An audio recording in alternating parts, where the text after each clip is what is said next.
This is how to build a massive airplane. Paper massive airplane. First, you fold it like a hot dog, as you were taught in elementary school.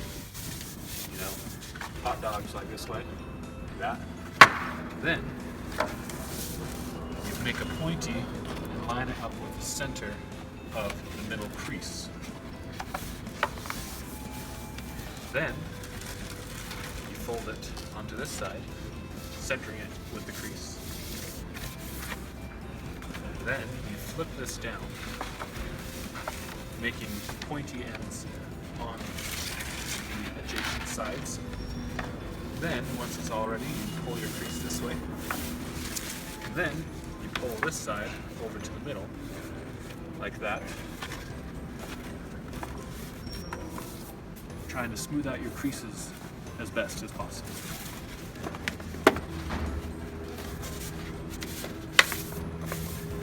Once the other side is pulled forward, then you pull this little buddy flap over. This is to hold these two flaps together.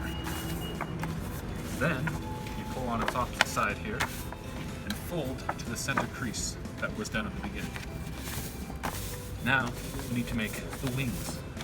This is done by folding this out.